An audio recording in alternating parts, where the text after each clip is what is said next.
What's up, nerds? We are live. Welcome back to another episode of the Aggressively Average Anglers podcast. Tonight, I already see chat popping off on this.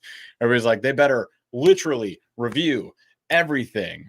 Here's the deal. As I laid out in the post, we're going to review everything that we've used recently. That's mostly new stuff from the end of 2022 all the way through 2023. So we're going to review everything we possibly can. I've actually got a quite extensive list in Google Docs that Paul and I have been updating here just as a reminder for us. So the goal is let's go through everything that either dropped or we were able to acquire in the past year or so. And our goal would be to give you guys just our feedback. So it's no longer just a first look, because my gosh, do we always get somebody in the comments who's like, I'm sorry, you know nothing about what you're talking about, until we actually get a chance to get it on the water, right? Especially with a certain company from overseas that sells super cheap stuff that I will not be naming anymore on this channel because people get so mad. I want to say like the two of the most disliked videos on our channel. Number one, Temu unboxings, any of them, all of them. And I just broke my own rule. And then number two is it's actually a Garmin castable sonar. Like I unboxed it, I borrowed it from somebody. I had it for one day and I had to ship it back, right? And I fished this thing and I just was not happy with it. And then everybody was like, you didn't even use it right. You didn't turn on the settings. I'm like, I'm sorry. The point was quick unbox. Here's the thing. Out of the box operation, right? Like I shouldn't have to do a whole bunch of research and figure out how to do all of it. It should just operate the way it should. Anyways, that's just my opinion, man. We have stuff to talk about today with you guys, so we're going to get into that very shortly here. Real quick, if you guys want to support the channel, you can send an invite to be able to come watch this live right now. Invite your friends. We will be doing a shmiveaway at the end of the episode. It's going to be a little different. No gift card this time. We're going to be giving away a fancy pants decal, and it's going to be either your choice, flip around and find out, or the Ned Rig Nerds decal. If you want to know what those look like, just scroll down on the video right now. They're down there in our shop, so you can see them. So we're going to do that at the end of the show. You can also support us by giving us a 5-star anywhere you listen to podcasts, and you could also do a super chat if you feel so inclined to support the show or join our memberships. We appreciate you guys. Love you so much. We did a members only live yesterday and did some special shmivaways for our peeps over there. It was a blast. So ask any of them where they have like the little BF mark next to their name in chat. Those are members and they're cool. All right. We got a Q of the D to kick this off before we get things going. And the Q of the D is this. And this is something Paul and I came up with on a very long drive to and fro Alabama. Here's the question, Paul. When you see a person eat blank, insert food item, has to be, food, actual food that you could eat, consumable, you know that they are a psychopath. When they eat this thing, they're a psychopath. And chat, I want to see what you guys think too. So when you see somebody eating a certain thing, what is that thing? And then you're just like, wow, I will steer way clear of this individual. A wide berth will be given. Paul, what is it? Candy corn. When you're actively seeking out candy corn, when you're like, oh, I have to go get candy corn, I'm like, ooh, you're like, that's my favorite. I'm questioning you. No. Moon pie? Someone? No. What's wrong with the moon pie? This one, corn the long way. What? What? That's a very why? What is happening? In what? Okay, truck stop hard-boiled eggs is a good answer. Okay, this is a good one. I have a tale with this one. My kids won a box of Junior Mints from a little claw machine, right? Okay. My mother, she held on to it for them. She consumed all of them. They were so distraught. And I was like, guys, don't worry. Junior Mints are trash. Like, you didn't miss anything. It's like a little tiny York patty. They're garbage. Don't worry about it. Devastation. I didn't mean to click that one. I meant this one. I will also say this. Yeah. Black licorice, anything. If you're eating Good and Plenty's, if you're fishing through jelly if you're looking mix, if you're looking for Good and Plenty's, just get out of here. I don't know what to get say. out of here. Or even just those basic jelly beans for Easter that you get, like the Brock's jelly beans, not the flavored ones. I was gonna say the Starburst jelly beans are amazing. Friggin' tier. all of them, but generic jelly beans. And then you get the black one in the mix always. No, never. Oh my gosh. All right. So your answer was candy corn. I like a lot of these answers. Honestly, black licorice was gonna be mine. That's a good one. Ooh, this is a good one too. Circus peanuts. Those are disgusting. Those like soft, so very gross. large peanut shaped items. I don't even know what they are. They're not food, are they? I don't know. It's kind of like those styrofoam saucers. You ever have those? Or candy paper dots? 100%. The ones on the paper where you end up eating more paper than sugar. Yes. These are all correct answers. Ooh, no, Klondike bars is not a good answer. I didn't say that. Yeah, I know. But First that's of all, an answer. Klondike now makes so many other flavors. Oh, Get the salted pretzel, Oreo, caramel. Reese's, like all the different. Oh my god! So take that off your list. Yeah. Feather says serial killers eat circus peanuts. Factual. This is how you pinpoint a serial killer in the masses. You know. You're like, yo, that person has murdered multiple. Absolutely, absolutely. It's so true. I will. The wax. It looks like a Coke bottle. It's filled with like but juice. I could see that as like a novelty item, like a reach back. I can see that. Reaching back to what? Hell? Well, it's like once you don't see it very often, so I could see someone being. I could see that. Peeps. Okay, this is peeps are not good, but like I get it. Okay, raw meat. I don't know about that. Come on. Steak tartare. Exactly. Ceviche. Sushi? Yeah, I'm not really. I don't know about that one. Sushi? No. I meant in general raw meat. Now, if it's like if you eat a raw chicken breast, you're not okay. Well, you're also not gonna be okay. So, yeah, I know. Okay, if prepared right.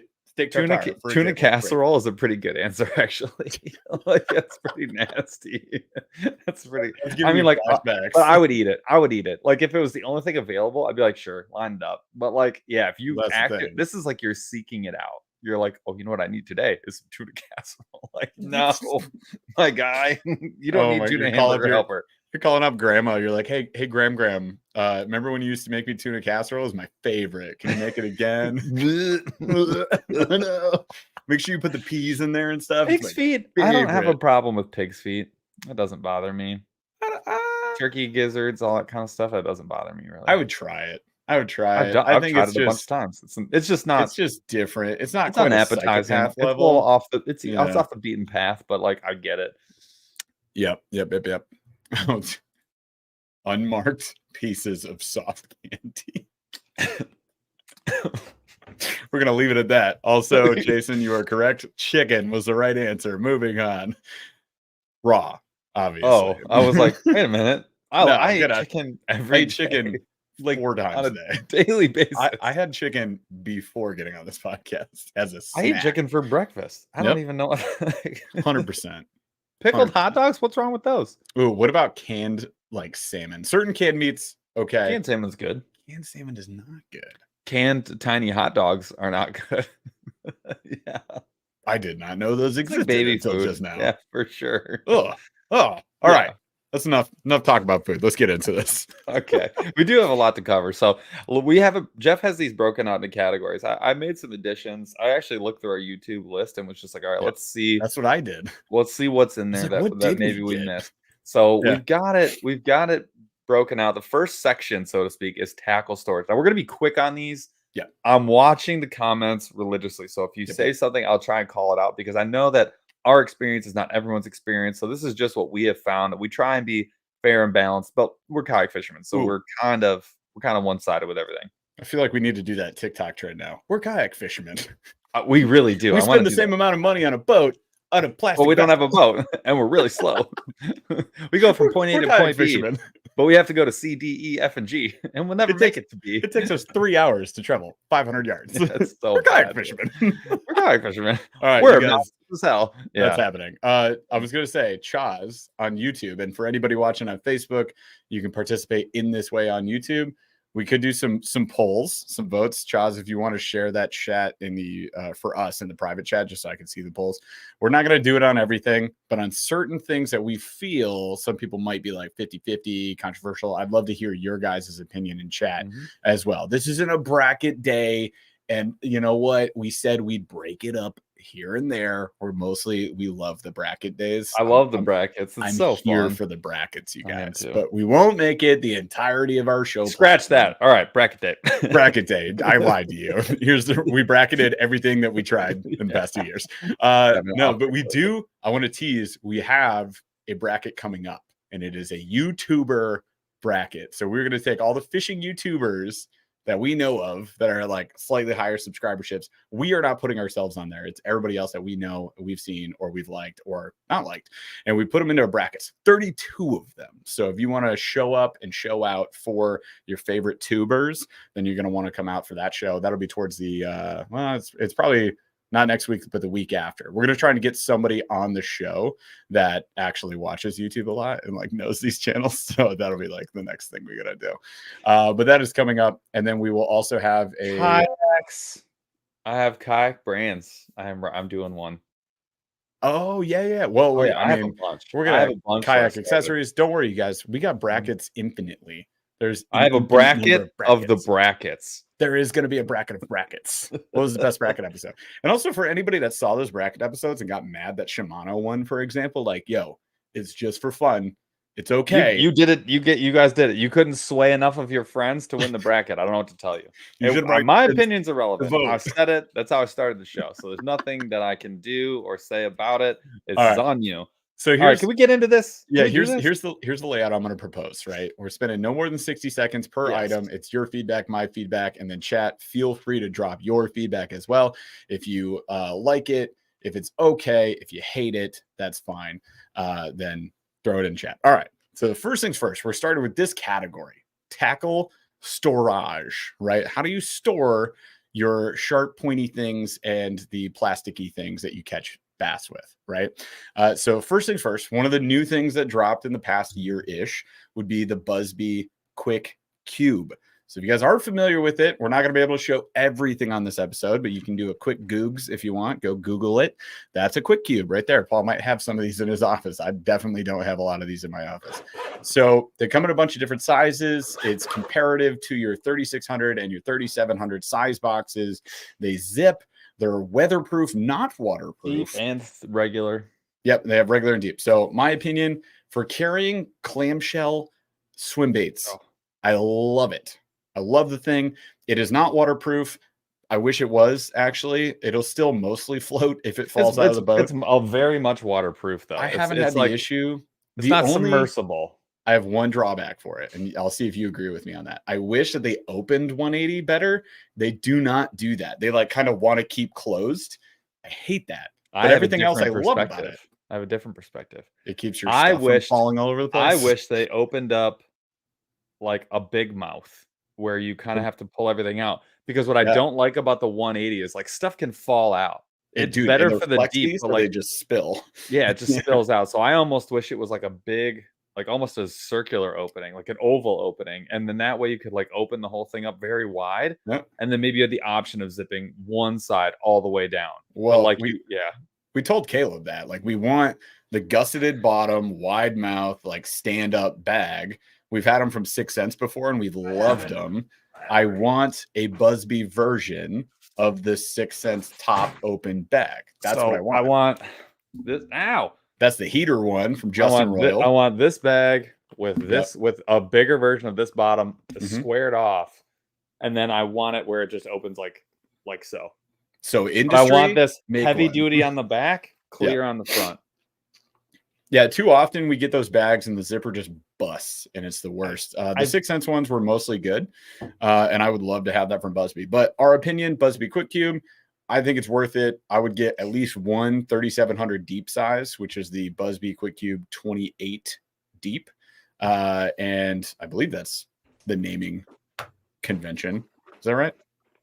What do they say on it? Yeah, what's the size though? You're not showing the whole thing because you're zoomed in. I don't know. This is the 28. Yeah. Oh, is it a large deep? Large deep. Sorry. So they come in like medium, large, right? And then they come medium deep, large deep. So the large deep, I would just get one of those, you guys. Like I think it's totally worth it. This is the thin. Yeah. The thin, all right. So the medium is nice for BFS. So we keep all our ultralight BFS plastics in one of those. I have two for camera gear and I have two for And I have 2 for fishing gear. It's got lots of purposes. All right, Quick Cube. It's a pass for us. It's a big win. I like it a lot. The fast flats. Now this was tricky because it's definitely more. Yeah, it has certain exquisite purposes and then other things that I'm just like, I'm not using it for that. So you can see it's got tether points on the sides, on the corners. So you can, and I have, you can zip tie this. I zip tied 2 of them to my Hobie Vantage Pro seat. So they're on the sides of my seat and they have tools in them. And I honestly never use those tools, but they're there if I need them. What Paul is using it for right there is actually my favorite purpose. This is the best. It's thin. So his hooks, his terminal is in there, and his line. And I'll skip ahead to another item that I have later. It's the Tenkara cards. If you want to grab one of those, these were on his ultralight hack video that Paul posted. So these Tenkara cards, 10 out of 10, 12 out of 10. Totally freaking worth it. All your leaders, just pull off strips of leaders, right? Your leader line. And for the guy that said that those are a placebo effect, get hecked. But for everybody else that knows that leaders work, you take your strip of mono or fluoro, you label the Tenkara card with permanent marker, you wrap it around. Thing is freaking cool. And they're basically free on Amazon. That was $7 for 7, so they're $1 a piece. That was one of the things we tried in the past year. Love it. I put a link on there, on that video. So if you go to that ultralight video, you can go find the link for those. I recommend them to anybody. You don't even, I mean, I can, without even trying, because you can put one weight on both sides. Yep. I can get 4 or 5 arm lengths easily. That's enough leaders for most of a season. Yeah, no, those were huge. So so that's already, we passed that. Fast flats. What was your verdict on a fast flat? It's like a 7 out of 10. I mean, for what I think for its intended purpose, it's a 10 out of 10 because it just does everything that it's supposed to do really well, and it's so durable. It's more durable, might be more durable than the Quick Cube. It's like heavy duty. Yeah, and when you actually do anchor it with those tether points, the zipper's so easy to use. Yeah. So if you need it, like throwing your keys in there, your wallet in there, your fishing license. That's what I have one for those that I use, and it just goes boat to boat. I need like 5 more. Stuff. We're gonna talk to Caleb, and I'm gonna be like, "Hey, Caleb, you don't need to pay me anymore, but I want more product, and I need like 19 more of the flats. Like, 100%. Give me everything you got." Love that. So fast flats, we think it's a win. I would highly recommend you guys get at least one. They're very, very useful. You'll just find that you could do so many things if you had more. Like I had 2, and I was like, he sent us 2 more, and I was like, I don't really know if I need these. And now I'm like, I could use 2 more. Like I use them for everything. I can use them all day long. All right, so the next one is hook wallets. Now, no particular brand. We tried 2. So that we had the Owner, and then we had one from Naco. The Naco holds a lot more, but is also the Naco is twice as big. It's a lot thicker. It's twice as big in every other sense. So the Owner one, this is the Owner version. It's Velcro. It's like leather plastic. It has 5 of these zip pockets in it. The Naco has 10. These are waterproof. I have the cards in there. You can see it's like meant to fit the cards, so you know what's in there. I find these to be, for me, largely useless, but I could very much see how they're very useful. For ultralight, it'd probably be a little better, but this is thick. It doesn't seem thick, maybe on video. This is big for 40 hooks. Like, I couldn't do all my hooks, so it's like there's no point. Like I would need 9 of these to do my whole setup, and I could just use 1 box instead. So these to me, these are not for me. They're just not for me, but they are for a lot of people. So if you're really specific, if you're like a Texas rig guy and you're like, I'm fishing a rocky section of river and it's going to break off constantly, that might be your jam, dude. The alternate is just keep these. Or keep those. There's a lot of options, and you just put it in your PFD pockets is like a great way to use them. But yeah, I'm the same. I'm out on hook wallets. I don't see the value in them. They're super cheap. They're super cheap, and you could pick them up. For me, I mean, like I'm not going to use them, is what I'm saying. So if you guys see value and just packing a bunch of hooks into a fat little wallet fold and then popping that in your PFD, sick. I think it's for some people and not for everybody. So my rating on those is like a 5 out of 10. One thing we want to try. So Elizabeth Z says, I need a great way to organize hooks. So this will always be a great option. This is I'm never moving away from this Plano Edge terminal. Like, these it's are really, really impossible. nice. They have their problems. They're not perfect, but I really like these. One thing I will say though, there is an item that we want to go check out made by Spro. It is their Yes. extra large terminal box, and it's a little on the expensive side, but it looks really, really neat. Looks really heavy duty. That's expensive. That's 50, 60 These are, bucks. but these you can get these for 40 almost anywhere. You can get them on sale at Amazon. For $40. This is 50% of all your terminal, and if it's just some hooks, this is probably all your terminal, and it does a very good job. And as a kayak fisherman, so Elizabeth is a kayak angler, I think that this does 95% of what you need very well. It's still for me like an 8 or a 9 out of 10. The only drawback I have on the Edge series is that the damn latches, they just pop open when you least expect it. Yeah, the edge part is the worst part. If the edge had a little less edge, it'd be great. This I'm looking forward to getting in my hands. So Paul has 4 of these mule tackle boxes. So these are double-sided. I'm gonna do a video on these tomorrow, so you guys will see this a little more up close. But this is a first look. We haven't used them. It's got a foam side. Well, I mean, it's got a foam side, and you can put hooks in here with either finished or unfinished, like hooks with or without things on them. And then the other side, you get these mini dividers, and it's basically just like a Plano box, and it's really shallow.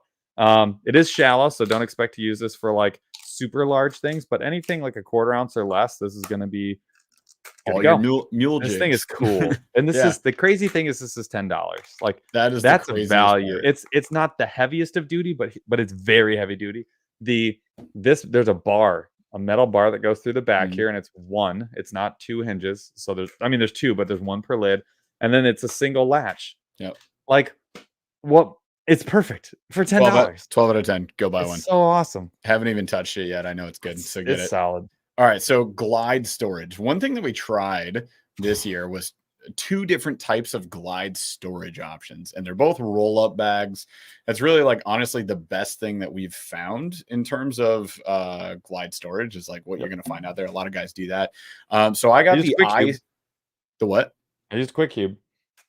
Well, a Quick Cube will work as well if you don't want your glides knocking around. If you want them separated, it's ideal to have this. The one big drawback with these roll-up bags I'll give you guys is you need to get silica gel packs in every single sleeve, or your hooks are going to rust. They're going to rust. Yep.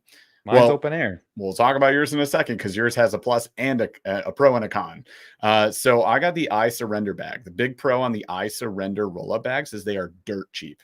They're among the cheapest options for roll-up bags. And again, you can go get silica gel packs on Amazon for nothing. And then you just throw one into each of those pouches. You're good. You're not going to rust those hooks. You'll be fine. I highly recommend it. I had some extra silica gel stuff. I just threw in mine and it worked. So that is what I recommend, number one. And you can put your soft swim baits in there. I have my mag drafts in there. I've got the new Bass Mafia things that we barely got to fish this year, but I've got those in there. And then all my hard glides and swims are in there. The like 8 pocket one is too big for kayakers, so don't get that one. Get the 4 pocket instead. You can still carry like 10 glides in that. You're still going to have plenty of room. I like the I Surrender. It's got its drawbacks in terms of the fact that like you got to have the silica gel packs in there and whatnot. The other option we went with was the Plano Z series roll-up bag. $30. It is way more expensive, and you have to. It's way more expensive, and you have double the price, dude. And then for the same number of pockets, it's still dollars, dude. So it's still double the price of the I Surrender 4 pocket. And if you look at it, the issue is we couldn't tell on the website. Their pictures were terrible. We couldn't even tell what this product was. It has a mesh side and then like the clear plastic window side, right? So the mesh side is going to hook all your hooks. Your hooks are going to go through there. It's a nightmare to get them out. All you need to do is use hook protectors. You got to use hook protectors. Okay, it's honestly, I don't hate it. I like having it now.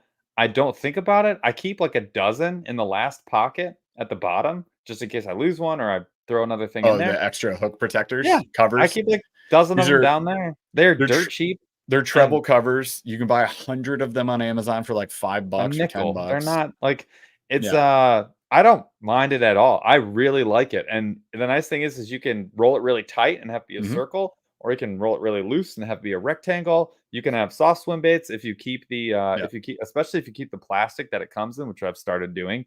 And I have probably 20 total baits, maybe more in that thing, and it's the size of a tackle box. Like I really like. I'm a big fan now, and the nice thing too is because the Velcro strips are so long, when you roll it up, it very easily accommodates like a very huge or a very small number of baits of any size. It's like some pouches have like 10 baits in them that are smaller swim baits. Some of them have 6 that are huge, and some have like 1 or 2. Like it's, I really like it now. So I'll give you guys this: the 8 roll-up bag, the 8 pocket roll-up bag from I Surrender is not for me. I'm actually going to get out of it. I'm going to get the 4 pocket. So I'm going to go back, buy a different one. If I had the 4 pocket, I would give it like a 7 out of 10. The seams, because it's cheap, some of the seams will pop, right? So you're going to have like the clear plastic window break away from the canvas material. That's going to happen. It's already happened on my 8 pocket one. The big one. So that's not ideal, and it's way too big for kayaks. So don't get the 8 pocket if you're in a kayak. If you're in a bass boat, great, you can lay it out on the deck. I think that's perfect for you. If you're in a plastic flotation device, do not get that. Get the 4 pocket, and then the Z roll-up bag. Although you can't find any good information on it, if it's still for sale, which I think it is, like it's a good option if you're willing to spend $30 on it and then go buy all the hook keepers and keep the hook keepers on all your swim baits. The other benefit potentially to that is that you got the open air from the mesh. So you're not holding water necessarily on the swim baits unless it's not draining out of your treble hook protectors. So that's the other problem. Like you still got to dry that dang thing out. To me, I know, but to me, that's like it's a very, very small problem. Like that's a rusted trebles on swim baits when they're high end. Yeah, but you don't need to. Not a small problem. I don't worry about that at all with the Z bag. It's open. I really don't worry about it. Covers on all the trebles. I shake it off and I'm done. And like I really don't think around about a it. Bag of glide baits. And throws it at me. No, I shake off the bait. I shake off the bait and I put it back in. No, I think about it. I think to me that one's like an 8 out of 10. It's very durable, super heavy duty. And $30 to me if you're spending $20-$30 per bait, spending $30 on something that meets your needs is too much. I agree. I don't think it's a big deal. Okay, so the next thing we had on tackle storage was the Buzbe Colony 8T. This is the little guy. It is for the Colony, it's like 8 little cube sections, right? And it's thin. It's a very thin box. So very small, very compact. This thing we absolutely love, and Caleb totally rigged iCast and won an award for the dang thing in a non-existent category. So that's another thin option. That's the 15, the Colony 15 thin. The thins are great. Like they take up no room, and a big complaint a lot of people had with Buzbe is like they're too bulky. Look at how much it holds. This still holds a lot, so that's great for like your blade baits, smaller baits. I use a 15 for my BFS stuff. You river fisherman. Yeah, the 8T for ice fishing and river fishing is phenomenal. It's probably our favorite tackle storage option for that because we can throw it in. You guys know we run the fish head thunderhead bags, or the fish pond thunderhead bag, which is that waterproof bag sling pack that we use. It doesn't fit a lot because that thing has a really small zipper opening, unfortunately. But the 8T fits in there no problem. And then we usually throw like a small quick cube or a fast flat in there with some plastics, and you are good to go. So that thing, 10 out of 10. Buzbe 8T, go pick one up. And compared to the other models that Buzbe has, it's fairly inexpensive. So I think totally worth it. Okay, so then we have the plastics storage. People ask about these all the time. And the funny thing is they don't fit in our new kayaks. But Paul and I picked up these big tubs for sitting under the Hobie's seat, the Vantage Pro seat. It has a huge amount of space. The real estate under the Hobie seat is insane. So there's a lot of space there. And we picked up a couple of tubs to use there so that we could carry most of our most used soft plastics, right? So we got like your drop shots and neds and stuff is going to be in there, and also all your flipping baits, all your worms, anything you could ever hope to use to catch some fish goes in these tubs. So Paul went the cheap route And Paul and I flip flop on this all the time. You guys know he might buy expensive one time, I get cheap, and then we flip flop on like the next thing we're gonna try, like kayak wheels, which we'll get to in a little bit. But your tub you got from like a food place, Amazon. Right? Like, it's a food service tub, so it's just a plastic food service tub that like a busboy would walk, or girl or bus person would be busting dishes in. Just wipe your table off. And then it has a lid that doesn't like click down. It's just rests on top. Which flew away in Alabama on the way down to Alabama. Which everything flew away on the way down to Alabama. Everything fell out in Alabama. But yeah, so that tub was how much? How much did it cost? $7.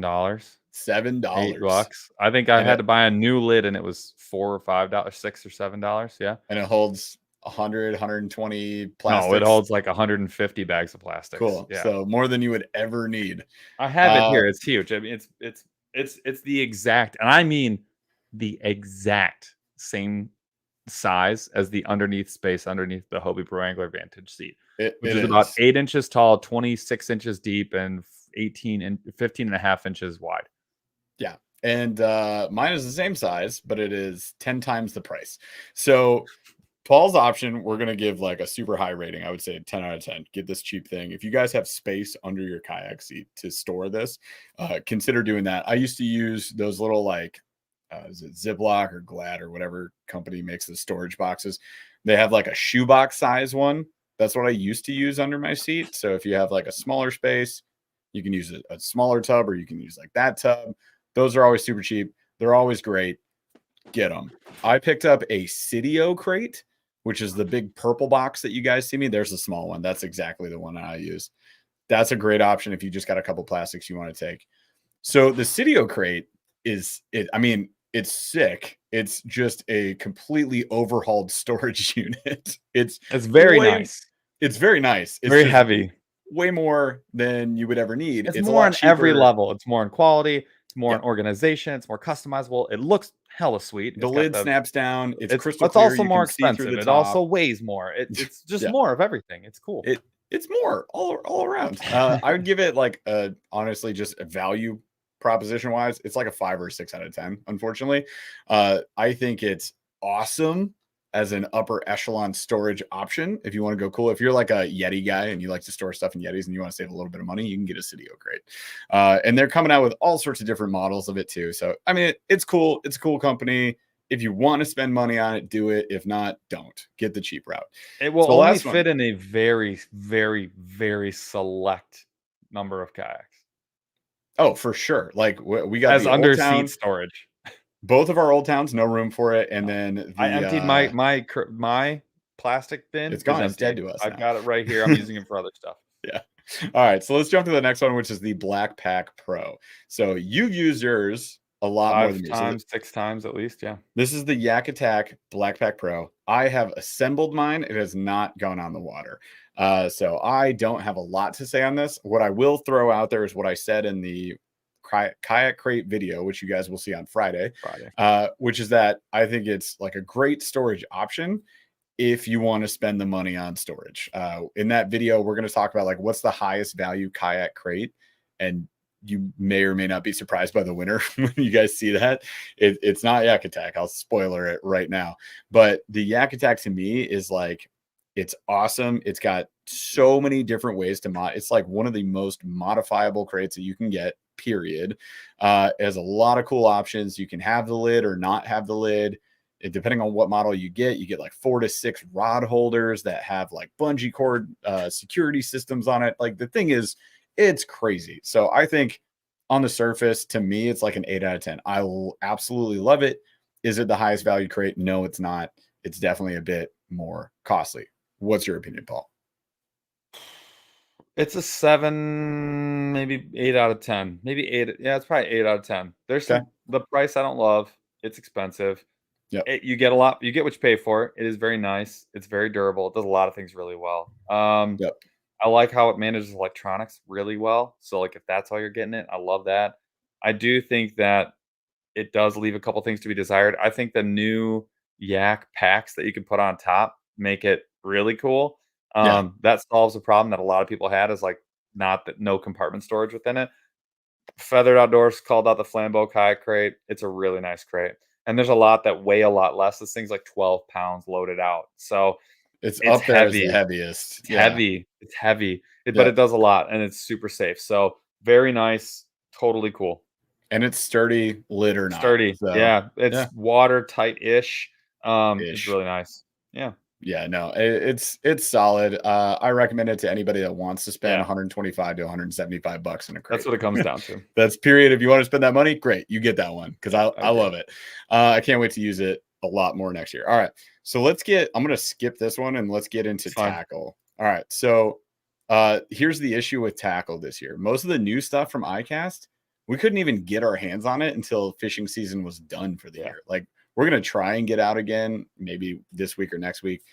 It's just going to be like busting skim ice to get out on the water. It's not my favorite conditions to fish, period, because it's also dangerous. But we're going to be safe and do our best, and maybe we'll fish some of the new stuff. But that aside, let's get into it.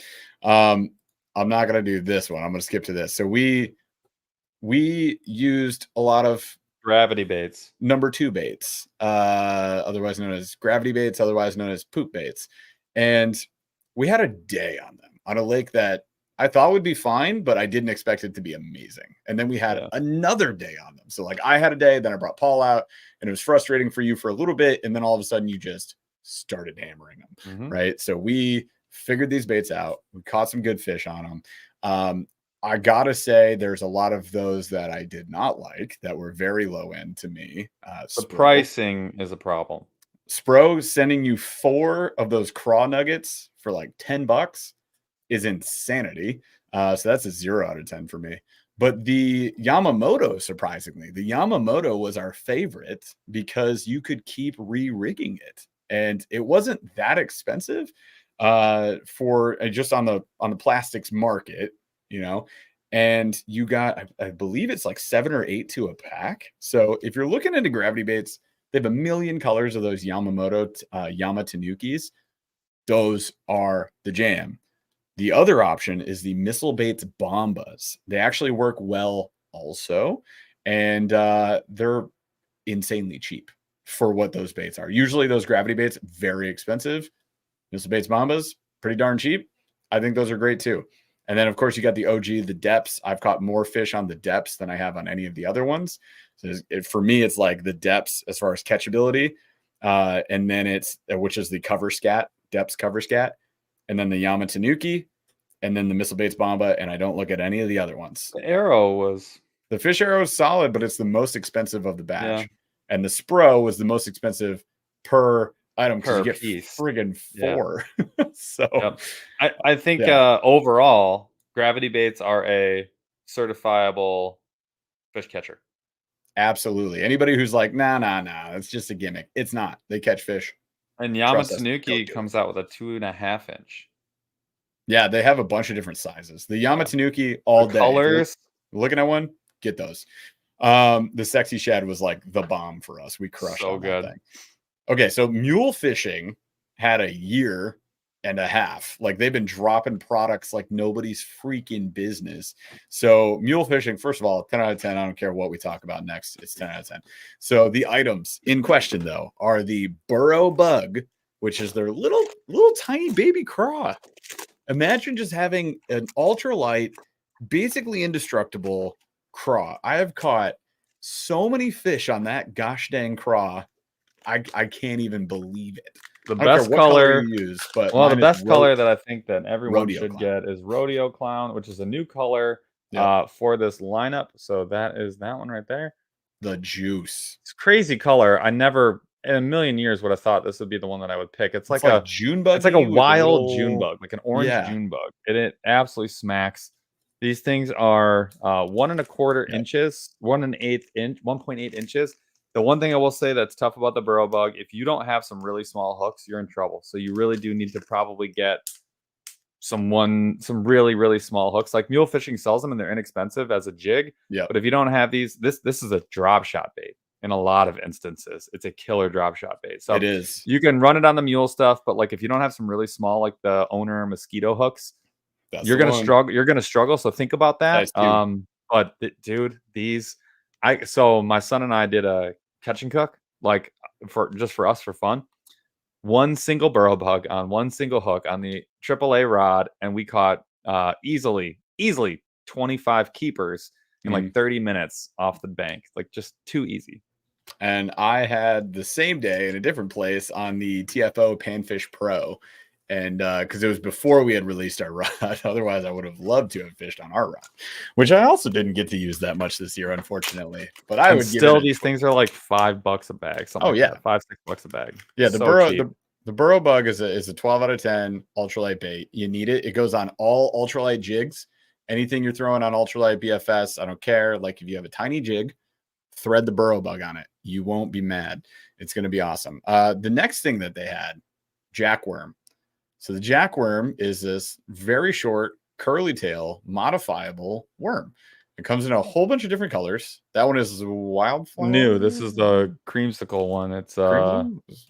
Name, right? Is it wildflower? Something like that. Wildflower. Yep. Yeah, I got it.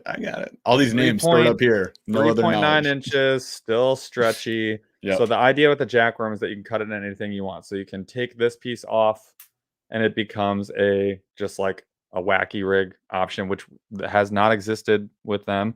Yep. You can go shorter. And it's actually hard to do. And you get the Ned, a true Ned, scissors. Not the fake Ned. You can leave the curly tail on and just trim the tail, and you have a outstanding jig trailer. And I mean, outstanding jig trailer. And there's anything in between, right? So there's probably about 10 really solid options for you to modify. So the jig trailer for me, non-paddle tail, like having the curly tail, was one of the biggest additions that you just didn't have before. Yeah, and for me, it was ultralight and BFS Texas rigging, and I caught an innumerable number of fish on that thing. I love that jackworm. It's awesome. Great thing to have in the arsenal. And again, super cheap. Rodeo clown too. Also comes with rodeo clown. Get a lot of those. Last thing I want to talk about with mule from recently that we've been able to use is the Bronco blade. So the Bronco blade, if you guys like just old school baits, this is going to obviously resemble one for you, maybe a beetle spin. And it's something that you can add any of your mule fishing jigs to very easily. So it's like you get your whatever color blade you want to use, and it's just the wire arm and the blade, which is a little tiny Colorado blade on there that says MS. It's a spinner blade without the hook. It is premium level or premium quality parts. So like, that's what I like about it is you get a beetle spin, you're like, this is going to catch a ton of fish, and then it's going to break. And with the Bronco blade, I'm like, or it's not going to spin. This has a much smoother, quicker starting swivel blade. It also has, they come in chartreuse, and orangish red, like burnt orange, gold, and silver. Yep. It just catches. It's phenomenal. Go pick that up. They're all great. You can use our link in the description below. All right. So not for long. For the next week. A-rigs. So A-rigs is interesting because there's a billion of them out there. You and I have tried 4, 5, 6 at this point. Yeah. At most. We were not big A-rig guys. That said, the ones that we did try, I liked a lot. I want to call out like the 6 Sense Divine. That thing is sick. That is a sick A-rig. The Picasso. The Picassos, though, take the cake. Like, Picasso as a brand makes phenomenal stuff. The Picasso A-rigs were off the charts. Like, big fan. I caught a ton of fish on a Picasso. A bladeless one worked really well for me. It was kind of it's like a junior, I think it is. It was a smaller one. And then I also used the Flash Mob Junior, which is from Yum. So we had the Yum as well. And the Yum A-rig, for the price, like fully rigged out, was pretty solid. You might want to swap out the jigs on it. The jigs were not great. The paddle tails were not great. But like, if you just wanted to get something in the mail and go fish it, I think it's a great option for $20. The Picassos, without jigs, without most of the other stuff, there was a slight issue with that you have to buy all the jigs, buy all the paddle tails. So like, all in, you're probably spending upwards of $35, $40. So it's a little bit pricier, but the Picassos, as far as the quality, insane. Highly recommend Picasso A-rigs, any of them, anyone that you want. They're all going to be good. And then the Yum Flash Mob, if you want to save some money, we thought that was a good pick as well. And the 6 Sense. The 6 Sense was great. Has that premium swivel at the front of it. The jig head's awesome. everything, all the parts high quality. I think those are good. So of the ones we used, I like those. I did buy some on Amazon a couple of years ago. Not a big fan. Not at all. Not in the slightest. Those are not great. All right. So kind of rounding off some of the tackle here, I just got a whole bunch of Z-Man stuff, and like we gave you our first impressions on it. We did not get a chance to try them, unfortunately. So we got the Evo chatterbait, which at first look to me is like, dude, money.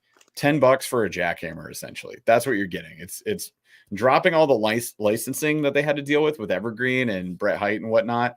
Now you get a jackhammer for $10. This is amazing for the fishing industry. I hope they come out with some more colors, because some of those colors were funky, to say the least. I was not a fan of all the colors. You got the stock standard. Like, you got the standards though, and some people were hyping me up about glitter in the comments. So I'm gonna leave that out there. I'm gonna give it a shot, but it's just not what I love to see for now until it catches me a ton of fish.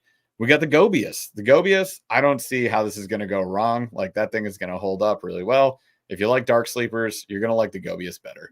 Just get it instead. The dark sleepers, I'm done buying dark sleepers. Like, they just fall apart, and I'm sick and tired of it. So that's out for me. We did also get the chatter. They do come with the plastic, which I like. They do. The Gobius does. It's just not meant to be reused very well.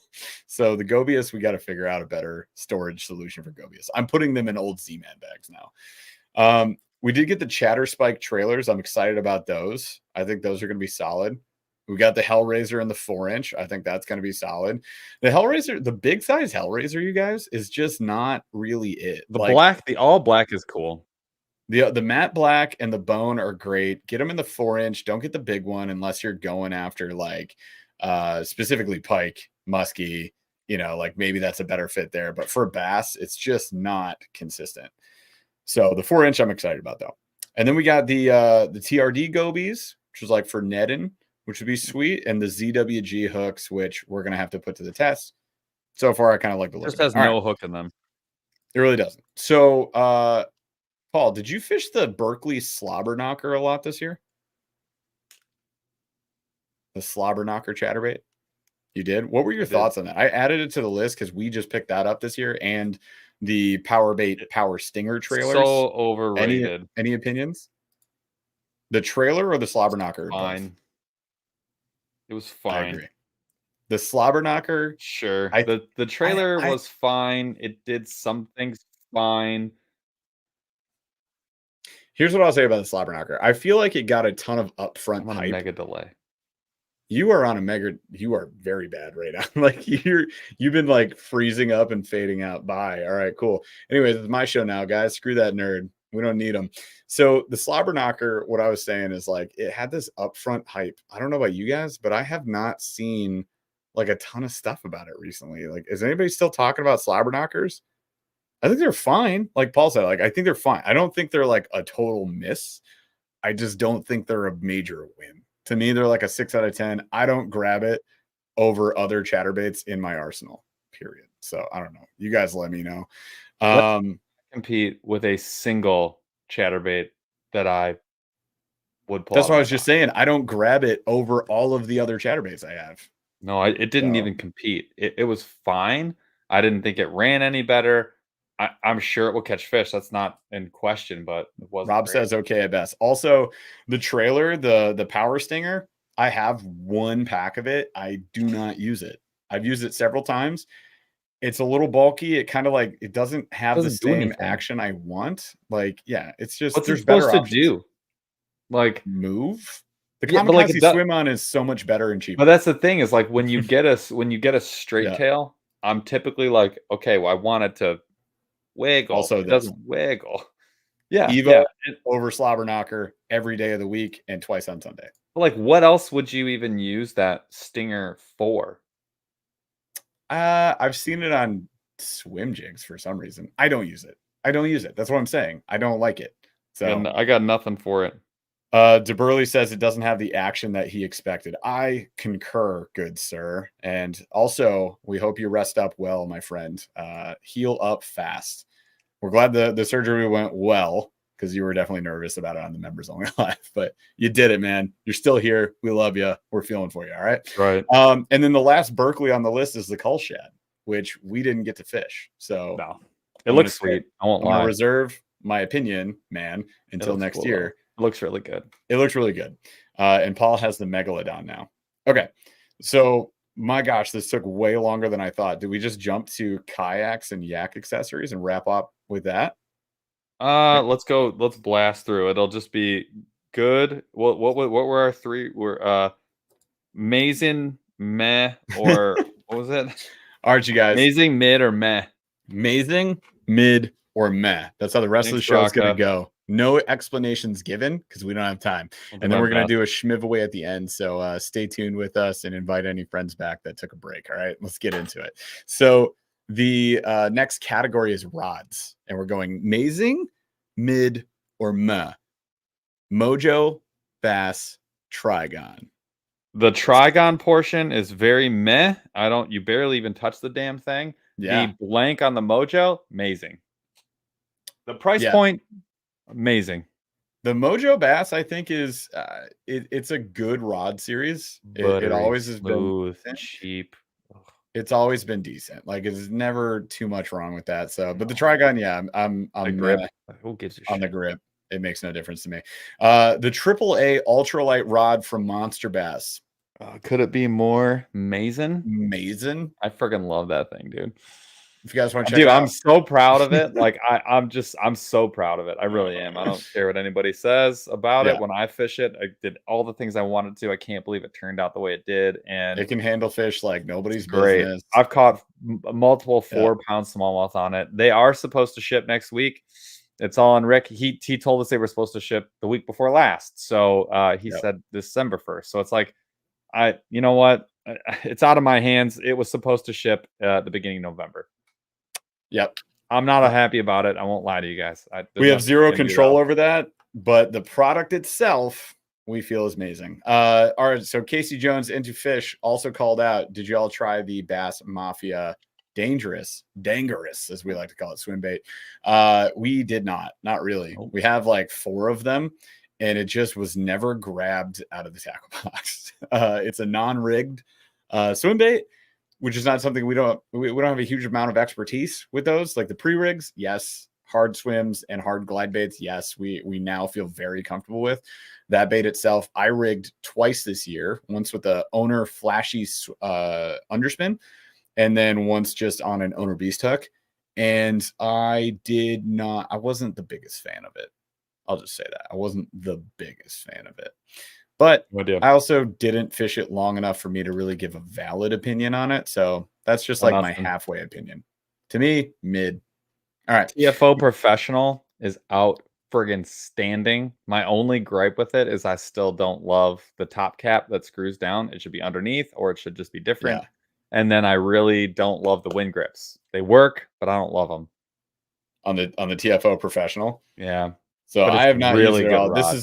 You're talking about the spinning setup. Now, I do know, because we saw it at iCast, the Panfish Pro 2 fixed the screw lock for the reel seat. It's now underneath instead of above, which is where it should be. And with stainless steel guides now. Panfish Pro 2, insane. Panfish Pro 1, I always liked. I always liked it. It's a good option. Many options. It got a friggin' 4-piece. Love those guys. And maybe we'll get TFO rods eventually because they said they were sending them and I've never heard back. We should email them, eh? Yeah, I suppose we could do our job and email them. We'll see if we get some TFOs to review for you guys for next year. Yeah. The Kestrel Ultralight Spinning. We didn't get the BFS Kestrels, which we were supposed to, but unfortunately they sold out. So we got the spinning rigs. Paul broke his in 4 casts. He had the Featherlight Ultralight. I'm happy about that. I have the ultralight version. You had the Featherlight. I liked the ultralight. I would give it, it's like mid trying to push up. It's not amazing. The price point's pretty dang solid though. So it's like mid plus to me. So I'll give that. The grip on it is incredible. Grip was great. Big fan. I think for Cast King, it's like a home run. To me, it's like a mid plus if I'm recommending it to someone. The spinning reel is nice. You had the nice one. I did not like the Zephyr. The Zephyr SFS, I'm mid minus. I'm like, it's not totally meh, but the Kestrel spinning SFS, that thing's insane. That thing's worth it. The Zephyr I would hold off on. It's very clicky and plasticky feeling. I do not like it at all. It is not. I would grab a Samar over that any day of the week, and the Samar is cheaper. So yeah, the Samar all my day. opinion. The Shimano Majestic BFS rod. Probably one of my favorite finds of the year. Amazing. So nice. I got to fish it a little while, you guys. So he shared it. Nice, dude. I love that thing. Paul doesn't normally share his stuff. No, normally, I'm going to be like, can I use that, please? I don't give that out to people. I'm just kidding. He usually like rose up to me. He's like, bro, you got to try this. Yeah. I'm totally joking. Like, you do that all the time. I love so the Shimano Majestic as a BFS rod, you guys. $115. Apparently very hard to find, though. Two-piece, phenomenal. Looks good, feels good, fishes better. Yeah. But Shimano makes very good rods at that price point, so just look for some different ones. The Cash-In Icon BFS. So nice. It's built really well. It's beautiful, made in the USA. I thought I would hate enough about it. The price point really hurts, but you know that's a made in USA product. It's going to happen. Yep. It's just more expensive. It's very high quality. It's worth every penny. If you can afford it and you want to pay that price, go do it. If you want to spend the money, amazing. If you don't, it's mid. I fished it for a whole day. Thought I would hate it. I actually liked it a lot. So take that for what it's worth. Very good. Because it has that woven handle, and I was like, woven handles are they're kind of underrated. I didn't want them to be as good as they are, but I'm a fan. Yeah. Oh, Not a Bob called it out. Go check out Bait Finesse Empire. BFE, that's where I got mine. It has a two-piece. It's beautiful. It goes in and out of stock, so if you can pick it up, it's totally worth it. Shimano Majestic, Bait Finesse Empire for any of your bait finesse stuff. Those guys are awesome. We've met them, we've talked to them, we hung out with them. They're really cool folks, and they know what they're talking about. The Dobbins Sierra Ultra Finesse BFS rod. It's like a freaking mouthful. First of all, mid on the naming, but so the Shimano Sierra, I think, is like a go-to for Dobbins anybody. Sierra. Sorry. Dobbins Sierra, I had the Shimano Majestic on my mind. Yep. The Dobbins Sierra Ultra Finesse series, I think, is phenomenal. Dobbins, in my opinion, makes great rods. This rod is a mid plus for me at the price point of $189. There are other rods like the Majestic that you can get cheaper that I think honestly are better. So mid plus. So I'm going. You? I mean, really you fished nice. it. I fished it. It was fine. It's decent. The Monster Bass lineup of rods. Monster Bass rods. So if you take to put it in there, if you take the price out of it, they're great. They really at the price point. They fished really well. Yep. I really enjoyed fishing the medium mods, the M4, the M5. The heavy stick was okay. I didn't love it. The swim bait stick is actually pretty good. The 7-8. Yeah, I love the swim bait stick. It's my favorite one. Pretty nice. I like the medium mod, so the M4, but the medium mod stick.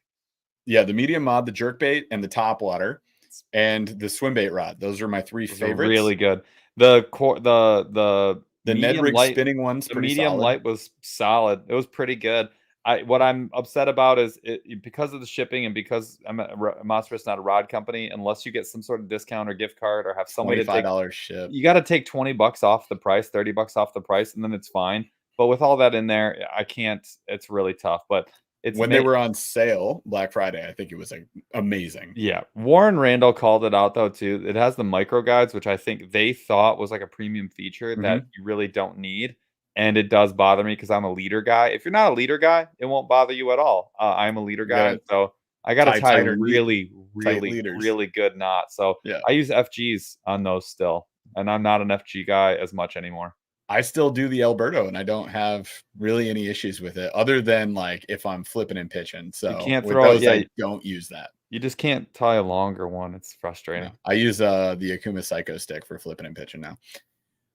So yeah, I mean, Monster Bass lineup mid plus at the price point. Amazing. If it was $20 cheaper, it'd be amazing. If you get a gift card or you got some points to burn or something, I'd say like do it. Like I would pick that over.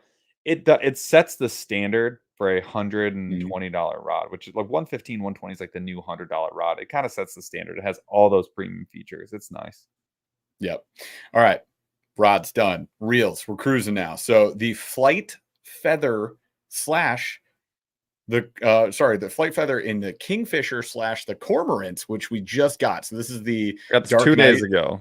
We're calling it the Dark Knight version. So you guys remember that blue and orange reel for BFS fishing that we got? This is the new version in black, all black, blackout edition. This thing is sick. I'm going just on my experience with the Kingfisher edition, and that has upgrades. I'm going amazing. And the price point is actually pretty good. The price point is right up the middle for BFS reels. So yeah, I'm going to compare it to what's coming in the mail for me now is we actually have the Gravity BFS from Arc. So I did pick that up. It's coming in the mail. We'll hopefully get a chance to fish this in spring. For me, it really depends on how you like to fish. If you really need something that's for like real bait finesse, super ultralight, this is great. It's meh if you are if you're kind of on the other side, we're going to be doing a huge range of fishing, and maybe you go up to like a 1/4 ounce. Maybe you're going to live in that 1/8 ounce range. I would like to see more of like the Kestrel Elite, but that's even more expensive. So then now I'm really in like the Arc Gravity BFS because it's less expensive, it's very heavy duty, and it's very high quality. So I think that Arc BFS is going to be the new go-to for people who are not into like the super ultralight. For people who are into the super BFS ultralight, this will make a lot more sense. Yep, exactly.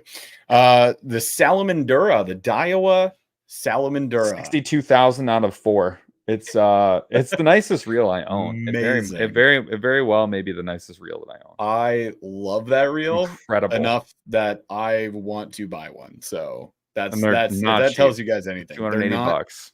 They are not cheap. And if you do want to pick it up, Bait Finesse Empire. That's where you got yours. Dude. That's where I'll end up getting mine. Oh god. Okay, so we only fished these for 2 days, a tournament, and they were the Abu Garcia Revo SXs. I got about 15 hours on it. So. We got some time on it. So you got the Revo SX. I got the SX SS. It's the shallow spool edition. Thoughts? They're a little big. They're extremely heavy duty. I kind of like how big they are, though. I do too. I'm not saying it's bad. I'm just saying in general. They are larger. They're not small. I want to put it on my Okuma stick that's a lot smaller than the Froggen rod. Before I really truly am like, eh. So and I haven't really caught any fish on it. So I'm kind of reserving judgment right now. 8 out of 10. 10 being like the Salamandura, 1 being like something like a Temu reel. So for me, 8. I would recommend it to anyone. And if you're an Abu fan, I would absolutely recommend it to you. I would struggle to recommend it over at this point a Corrado that's a little cheaper, and I would struggle to recommend it over a I would definitely recommend it over like an SLX or an SLS XT. It's cheaper than the Corrado. Yeah, I know, but it's 160 to 180. And I'm still if you get the Corrado for $200 for $200, I'm going Corrado, the K or the M. And and a Daiwa, I would probably go the Daiwa route. Yeah, Tatula. The Doy. All right. Tatula, the Doy. For $190, yeah, I'm still there. All right. So Abu Revo, I'm going mid plus. Corrado BFS. Mid minus to meh. I was so I'm saying meh. I was pretty disappointed in the I think the name is carrying that one. I think the Corrado, like the standard Corrado reels, the whole lineup, fantastic. I would take the Kestrel Elite every day. Yeah. And that should tell you guys something. The Corrado BFS, it's bulkier and heavier than any other BFS reel you're going to grab, and it's just overbraked and not built for casting light. Feels really nice, looks really good. Didn't really have a problem, but it's not really for BFS. Doesn't feel like it's really for BFS. This will tell you everything. It's on my BFS frogging setup now. That's where it lives. So, all right, Cast King Kestrel BFS. Cast King, the Elite. It's very nice reel. It is, every component on it is super high quality. It's super small. It was smooth. I liked it a lot. It casts a lot lower than a little bit lower than the Corrado BFS. Yeah, not a lot, a little bit. Not a lot though. And it's really not. It's not like it's overbraked. So if you swap the magnets out for a slightly weaker magnet, it would be like the perfect BFS reel. But you can't. So it's not. I wasn't able to find them, so it's not. And right out of the box, it's not. If you're not a super ultralight guy, I would absolutely recommend it to you. If you're like in the 1/8, 1/4 range, it is friggin' friggin' nice. If you want to set some hooks, like dude, it's sick. It's it's so nice. But Yeah, no. If you want a BFS, Texas rig, or chatterbait, you're gonna be happy with that reel. Otherwise, it's mid. All right, Stratic, you picked up. Phenomenal. Go buy 2. Amazing. All right, at the new price point, amazing. Oh, the what's the other Shimano reel that I bought? Ooh, yeah. What is that? Crap, what's wrong with me? I can like see it. I don't know. Oh, the Miravel. The Miravel is really nice for the money. I just think that there's other better options, both lower and higher. I would go with the Stratic and just wait like 2 months and just save. But the Miravel is really nice. They just don't need it. It shouldn't be in the lineup. Okay, so Shimano Stratic, amazing. Shimano Miravel mid. Got it. Yeah. Akuma ISX spinning reel. S tier. It's phenomenal. And so good. So it replaced one of my previous favorite spinning reels from them, the Inspira, which I used to recommend until it disappeared. This is a thing Akuma does. They re-up their Bass series. So you're like, the naming nomenclature changes, everything changes, whatever. So the ISX is like the newer one at that price point. Super solid. Yeah. Big changes to that reel. It's yeah. They went aluminum frame on this, right? Like aluminum frame. So aluminum frame, like one of the cheapest aluminum frame spinning reels. The cheapest. It's the cheapest. It's the cheapest. It's $100. And it's insane. It's got a brass pinion near it that goes straight through. It moves straight through the shaft, which is totally new. So it's really strong. And then it has the brass top piece or the aluminum top piece too. Yeah, it's totally batshit how they got it to that price point. Awesome. It's incredible. Get it. No one, it will never get the love it deserves. So when everyone's down on it because it doesn't get marketed well, go buy 5 of them. You don't need any other spinning reels. Oh, speaking of, if they still have soft steel line, you guys, on the Akuma website, it's free. Please, we said it on the Black Friday video. Go buy soft steel until it's gone. All of it. It's so good. If you just like green braid that works good for everything. Yeah. Eminent braid, go get it. It's free. Jesus Christ. And the leader lines, all the leader lines, like go the get stuff that we got. The Tatsukai is unreal. Tatsukai fluorocarbon line is super cheap on Akuma right now and soft steel. The mono's good. There's nothing wrong with it. I have so much soft steel from Jeff. Well, you're welcome. You do, Chaz. Last thing I had on reels was Roro bearing upgrades, and I'll throw this in there too. Spool speed bearing upgrades. Spool speed's a lot more expensive. I would go with the spool speeds for standard reels every single time. SLXs we did, right? Absolutely. It was totally worth it. The high-end stuff, I don't know because I didn't do any, but anything mid to low, I would absolutely recommend it. And the Roro bearings for all the BFS stuff were great. I love it. It turned my Kestrel or my Zephyr into, for me, a very serviceable super ultralight reel, and I really enjoy it.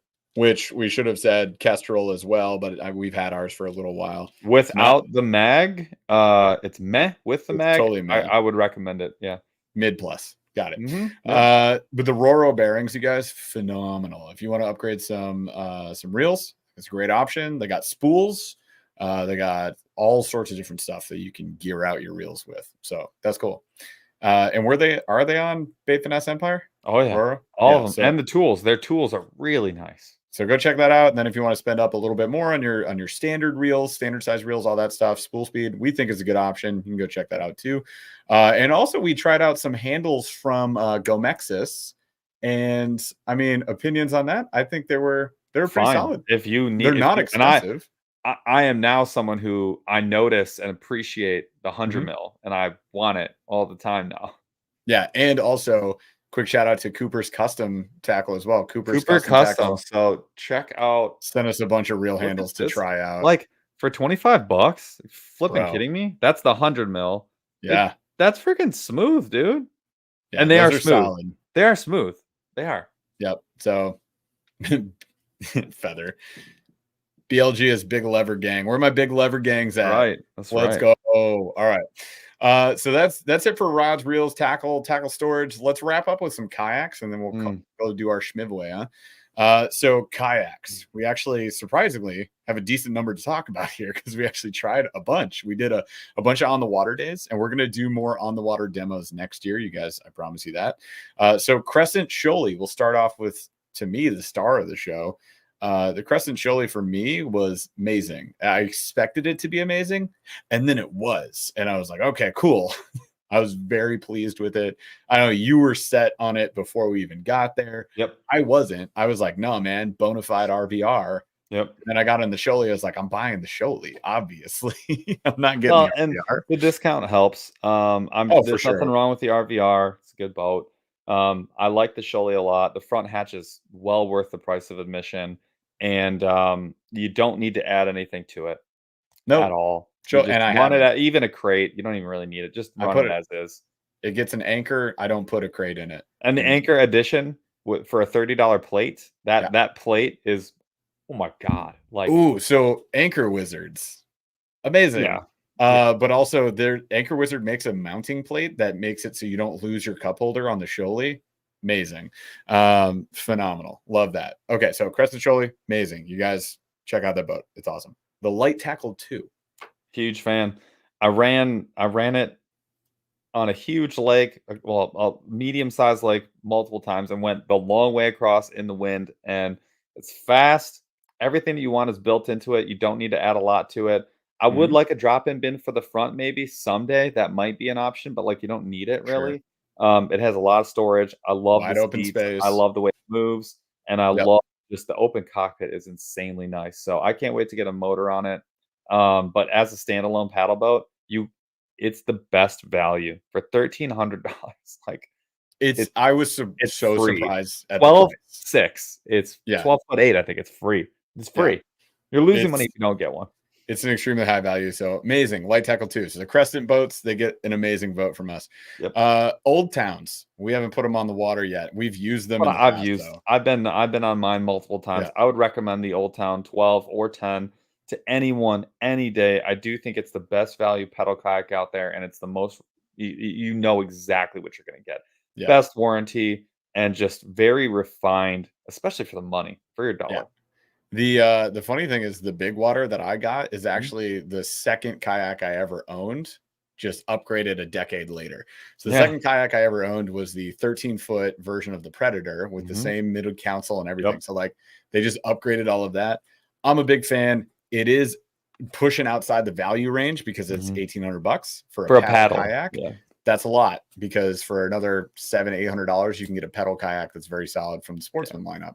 So it is hard for me to recommend it from a value perspective, and at the same time I'm going to give it a mid plus because I think it's awesome. I like it. And I'm going to put a gosh dang motor on it. It's going to be great. All right, so then the on the water day stuff. So things that we tried for a day. We'll start with the Crescent CK1. We called it the Ballerina. This thing we were doing 360s on, my guys. It was the most surprising value out of everything. If you're like $1,000, if you need something that goes on top of your car, or if you were just very quick, like I'm just one little bag, one rod, and I'm in and out. This is for you. This is for you. It is amazing.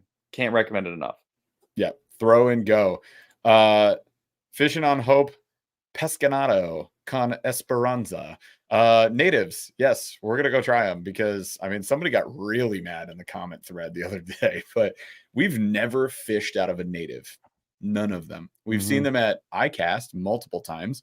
We've never fished out of one, and I want to. I definitely want to. We just don't have a place near us that sells them. So if anybody knows of one in southern central area of Michigan, let me know, because I would like to set up a demo with them and go try them out, especially if they have the Titan X. I think that would be really cool. So yeah. All right. So we also tried the Crescent Crew. I'm going to say it's just not for me. I think it's a great looking boat, and I think it's great for some folks. And our guy over at Water Dog Outfitters suggested take the front seat out because it's a two-person. The Crew is a two-person kayak. Take the front seat out. You can actually have a very wide open layout for a single-person kayak. So I think for a person looking for a lot of space like that, it's pretty solid.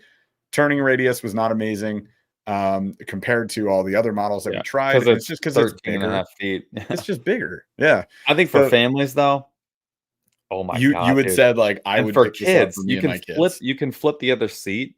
So you can have each three other. people in it, but you can be facing with a kid in there.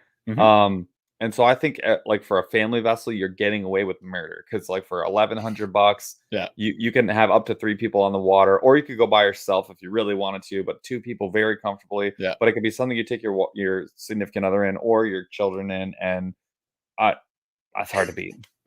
Rockablades asks about the bumper yak. Dude, straight up 0 out of 10, that boat.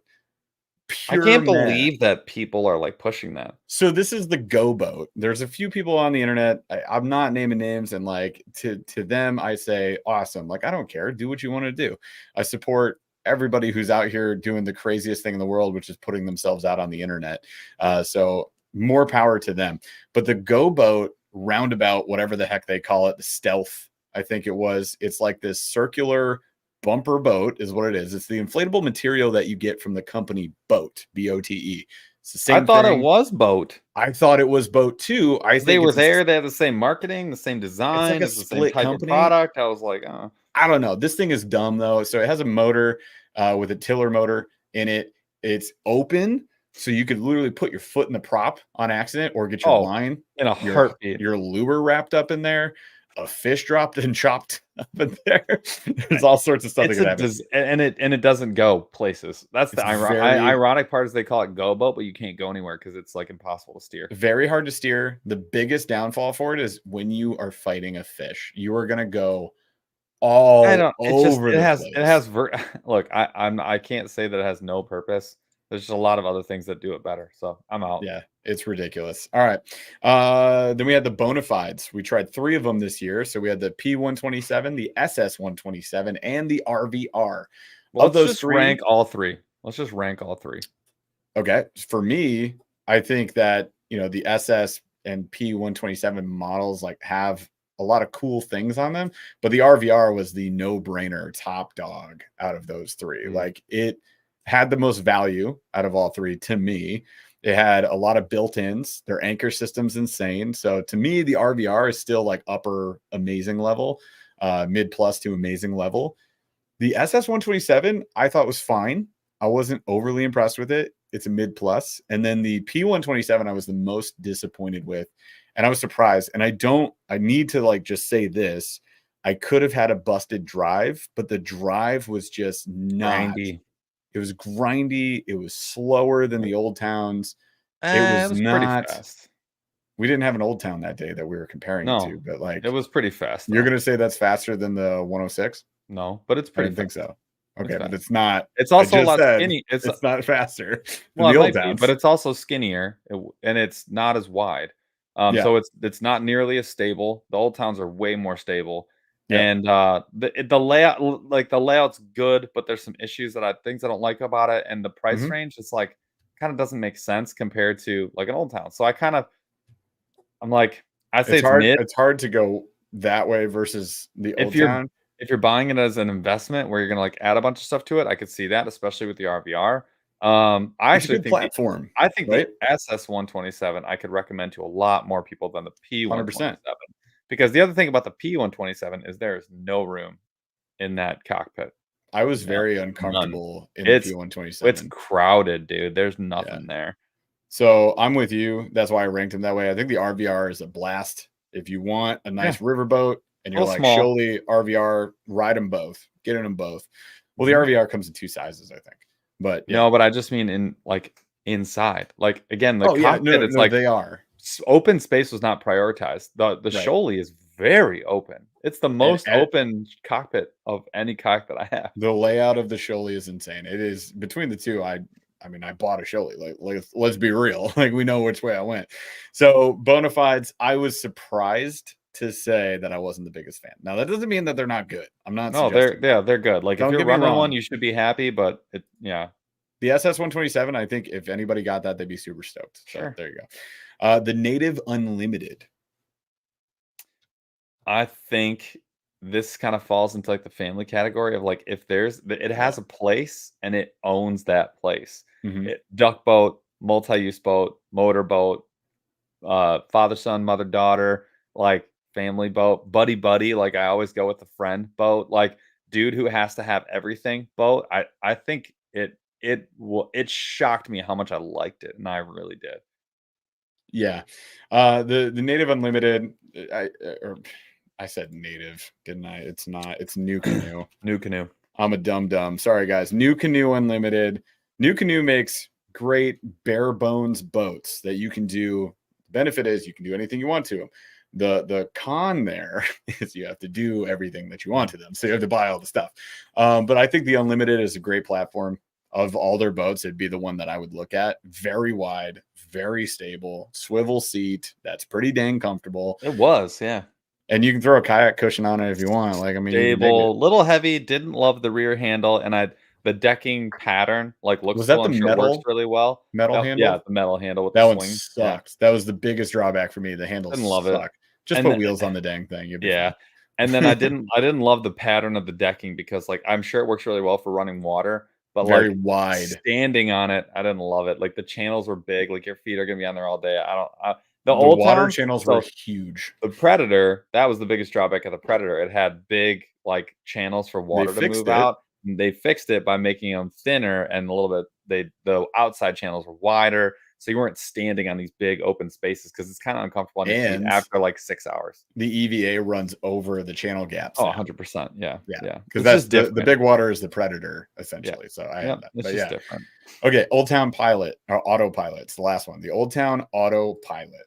I liked it. I can see why people love it. I don't know that it's for me. I think I'd rather just have a motor, but it was cool. And spot locks, if spot lock is your thing, I think it's really hard to beat.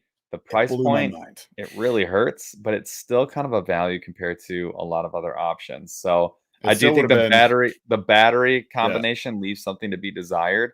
I think for some people, so I could totally see if you were like, no, I want the XI3 so that I can have my own trolling motor and then I can put my own battery system in and have a much larger battery. But so there's pros and cons to the whole setup. But I think as far as a refined setup with a trolling motor, it's insane. And it worked really smoothly. It took 2 seconds to get used to.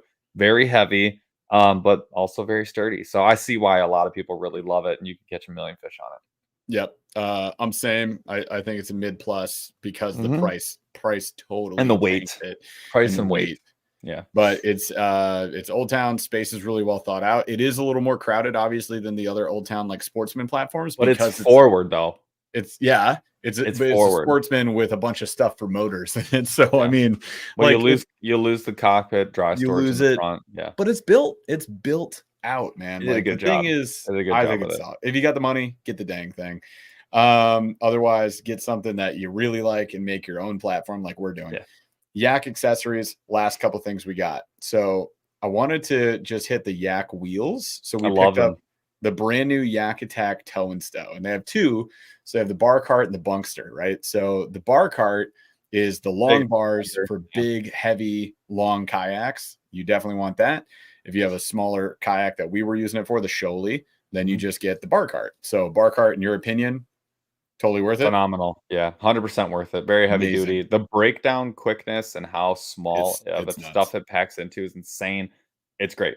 It's really great. They knocked it out of the park. It might be of all the things that are in this whole list, it might be top.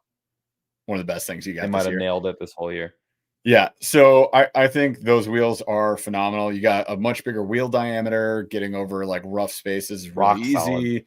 I picked up the very inexpensive, I think it's Gan Find X, it's the brand on Amazon. We did a video on these guys with the links and all that, so you can go check that out on the channel. But for me, if you don't want to spend the money, the ones I got are totally fine. They do break down. You're going to have a tool with you, or you can replace it with just a wing nut or something. So you can swap it out where you could break it down yourself totally. I think it's fine if you want to save some money. In my opinion, though, the Yak Attack trumps that all days. Right? Yeah. It's a little more expensive, obviously. I think it's totally worth it, especially if you have a couple of kayaks. If you need to, that's the thing, is it works because the width is adjustable. It works for any kayak. So any kayak. That's such a huge benefit because I can use it for all my boats. What a win! What a freaking dub!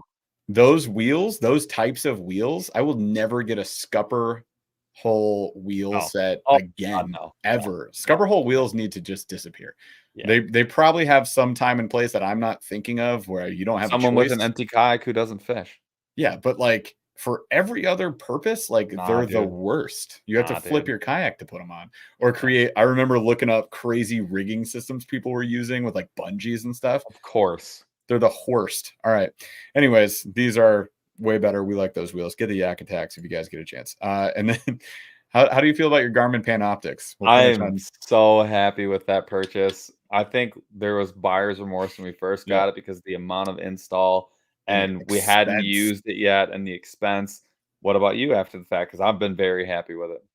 I've been very happy. I know a lot of people are very not happy with forward-facing sonar. So I don't care. They're not the owners of it. So I love it. I catch a lot of fish with it. All right, moving on. Slow rolling thunder. So we're gonna do a shmiv-away, you guys. So at this point, Chaz, let's pick a hashtag. Let's go hashtag mid plus. No, that's too difficult. Let's go. What do you want to do, Chaz or Paul? What? We got to pick a hashtag to do a giveaway on this thing. Hashtag meh. Hashtag meh. Let's do it. Like this show and these two co-hosts. Totally meh. All right. So hashtag MEH. You got to type that in to the chat on YouTube. So you guys, if you are on Facebook right now and you want a chance to win one of the best decals on planet Earth, bar none, then you should probably hop over on YouTube, get into chat, and type in hashtag meh. Otherwise, your entry will not count. So you have to do the hashtag MEH. Doesn't matter, all caps, low caps, or uppercase, lowercase, doesn't matter. Just type that in. While you guys are typing, I'm going to give you a little bit of time. I want to make sure these entries get as close to 100 as possible because there's 100 of you in here right now. Let's go to slow rolling thunder. We got 2 fun questions. So we're going to do the first question. And by the end of that, we're going to draw. So make sure you get your hashtag in, peeps. And then you're going to follow the instructions scrolling at the bottom of the screen here. So the first question for Slow Rolling Thunder, you just wrote, and I love this, and we're going to switch it. So what is the most annoying trait that you, sir, have from the perspective of your wife? And here's how we're going to do this. I'm going to tell you what I believe your wife finds the most annoying about you, and then we're going to do vice versa. So I have what I know to be a lot of choices. So I'm gonna go with I'm a big one. There's a couple of things, you guys. Every time I'm at Paul's house, Haley gets so like upset about something that Paul does, and it's usually like 1 or 2 things, and it's always when we're close to the kitchen. So I'm gonna go with one is literally Paul eating anything at all, because if you guys have not seen Paul eat, recently I think we did a YouTube short where you were eating that gigantic brick of a protein bar. Oh yeah, classic. But if you guys go way back, there's a video of him eating a block of cheese dipped in mayonnaise. All right. If you want to freak yourself out, go watch that. If you would rather, not throw up, then don't watch that. So I still think that's weird. When Paul consumes food, it is cartoonish in its hilarity. He just scarfs it. Things disappear. I'll give you the one example I'll share right now is this. We went to a Denny's for breakfast when we were at ICAST this year, and Paul ordered 4 eggs, right? Those eggs stood no chance. They lasted on this earth for 1 second more than they should have. And he slurped them. Like it was like, he goes, hey, here's how you should eat eggs. He had to announce it to me because he knew I would have freaked out. He scooped an egg and just went like it was just like that, just gone. So I know your wife hates when she really doesn't like it when I am eating standing up like that. Oh, that's really a good one. It really bothers her. You're always on the move. I'll be eating dinner, but like I'm just running a program. Like my body's I'm just breathing at that point. Like I just need to get the stuff that's on in front of me into my belly. And so I don't care if I'm just like walking around the kitchen, like just ramming it down my gullet. That drives her absolutely up the wall. So I win. All right, you go. You probably do win. All right. If you guys are talking, I'll bet you $1 million if you're on an ADHD rampage and you're doing 7 other things in your head, and your wife's trying to like tell you a story or ask you a question, and you're not even she's on the back burner. Because I know I've done this to my wife where I am bulldozing through a problem, but I'm not saying anything. but I am bulldozing mentally through something, Yep. and she's not even in the room. I'd say that's probably on point. So it'll either be like I'm answering an email, I'm texting. The most annoying part of this for me is like I suck at managing that. So I'm like, listen, like let me just do this thing, and it's like at this volume for no reason. For there's rage on it that doesn't need to be there. She's like asking me a question, and I'm just like, just let me do this thing, and I'll be right there. Like, okay. I know it's because I do this. Yeah. I know it because and this is something that my wife would get. Rightly so. We're not. This isn't an argument. This is not an argument. And also, Chaz called it out. I do this all day at work. So I'm on Zoom calls. I don't do Zoom calls like this, where I'm just like fully focused on you. I have 2 monitor windows on purpose.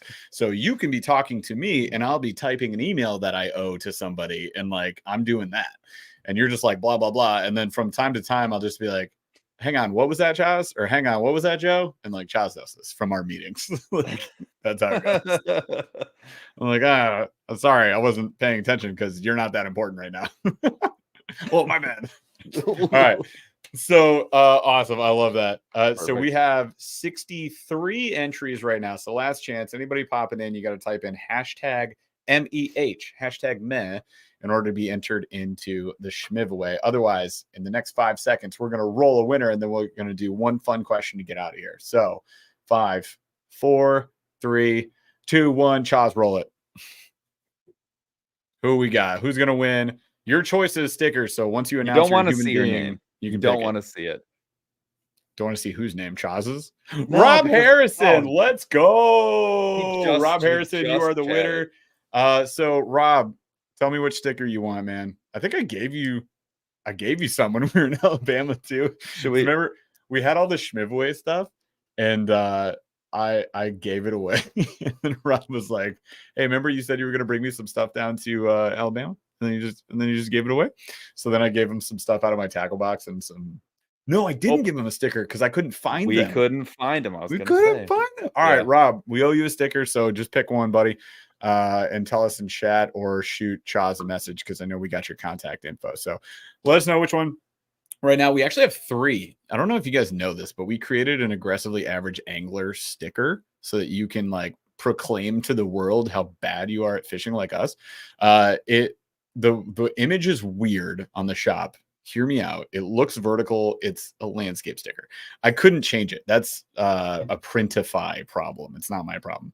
I can't change it. I'm so sorry. They wouldn't let me rotate the dang graphic. Rob says roll again. What? Okay. I have so many stickers. Okay, fine. Roll again. So there is a AAA sticker. There is a flip around and find out sticker. And there is a Ned Rig Nerd sticker. All right.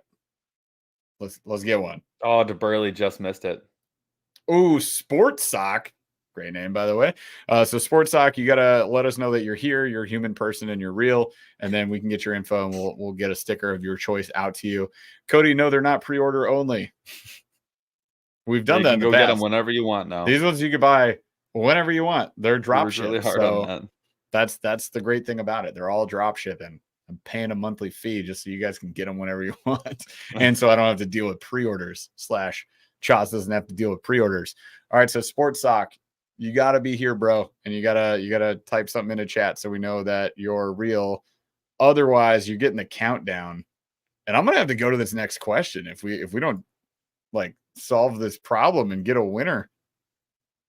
Oh no, Canada strikes again. Does it not work for how much? Well, I can't ship it. I can ship it from Printify. Yeah, you can handle it. Yeah. It's still probably cheaper if we just ship it, if we just mail an envelope. Sports Talk, we got you. Fill out the info. I can handle it. I'll handle it. Which sticker do you want? Let us know in chat while we do this next question. So this next question, chat, you guys can follow along. Oh, also Sports Talk, instructions at the bottom of the screen. You can also just email podcast@BurlyFishing.com. Picture your profile so we know it's you, and then your choice of sticker, and we'll take care of you. All right. So next question, chat. You got to participate in this one because I might just go watch this. So I'm ready. What is the best, so bad that it's good movie for the Christmas season. It's got to be Christmas themed, and it's not good. Nobody would objectively say, that's awesome. It should win an Oscar.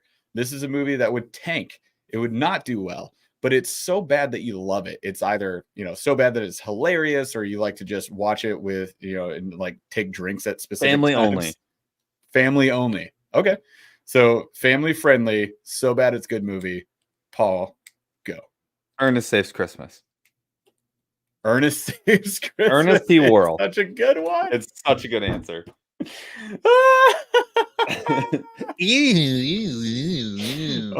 Ernest P. Worrell. My Ernest God. P. Worrell. Wow. Ernest. The hapless taxi driver, Jim Varney. Gosh dang. Mine was actually going to be this or this next one. So I thought about Jingle All the Way, but it's actually good. Jingle All the Way.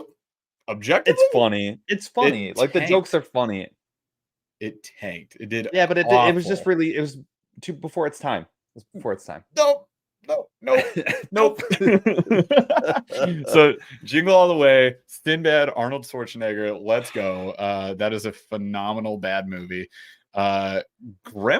I don't know if we could call that. No, bad. Gremlins like one things for sure. Gremlins is great. Also, what about How the Grinch Stole Christmas with Jim Carrey? Is that bad? It's not bad. That it's definitely not bad. won awards. No, did it? It's a great flick. I mean, I liked it, but I feel like Where Are You Christmas? And then that lady made a satanic like rock band like later on in life. So she sure did. When Cindy Lou Who grew up, like she worshipped the devil. So I mean, it got pretty crazy. Happened. Santa Claus 2 is a good one. Santa Claus 3 is worse than Santa Claus 2, and there's time travel, and it has Martin Short in it. So Santa Claus 3 is another vote for me. Phenomenally bad. What about Batman Returns? That is a great flick. What are we talking about here? With Oswald Cobblepot? Yes. Played by Danny DeVito. A movie by Tim Burton. Michelle Pfeiffer. Tim Burton has never made a bad movie. The fact that Batman was Batman but couldn't turn his head. Hang on. Yeah. Michelle Pfeiffer falls out of a window onto trash. Just gets licked by cats until she becomes Catwoman. Licked by cats, turns into Catwoman. Starts drinking milk out of a bowl. It's just her fingers, and the cat's like, yep. I'm sorry. What is wrong with this movie? Nothing. Not a darn thing. Yeah, I think she exploded a whole store with one can of hairspray in a microwave. Like, true. Home Alone. Everything. Shit flick. Everything. Home Alone. After 2. Okay, hold on though. Gets progressively worse. Hear me out. The guy, those open bladed lawnmowers. that was 3. That was Home Alone 3 you're thinking of. What's 4? Where they rob the house in the snowsuits.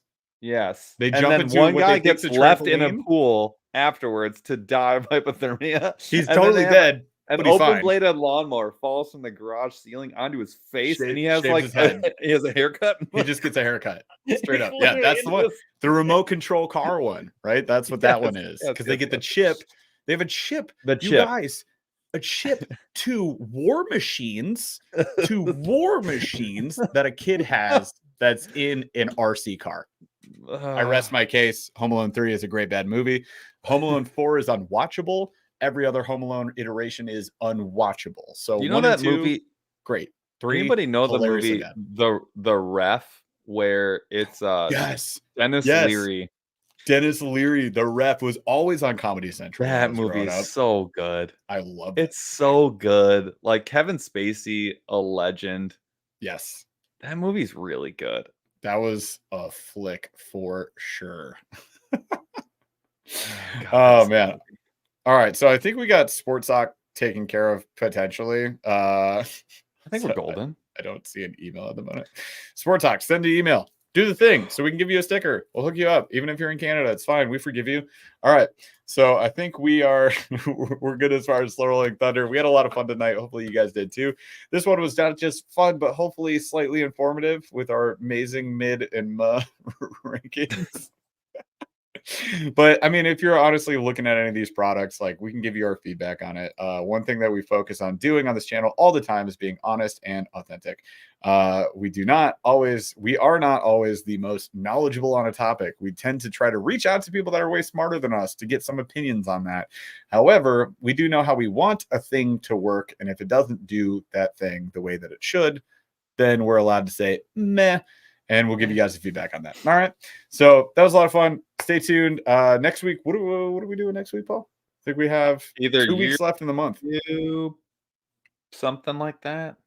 Okay, you guys are going to get either a ranking of YouTubers, or which will be a bracket challenge. So you guys are voting on that one. Yeah. We just got to find a guest to line up for that. So you might get that next week, or you might get our 2024 plans, which are kind of big, kind of a big change that you guys big. It's a 180. We got some stuff to talk about. So that'll either be next week or the week after, but those will be the next 2 episodes that we do. Thank you so much for hanging out with us tonight. You guys are awesome. We love you, nerds, and we'll catch you next week. Chaz, take us out.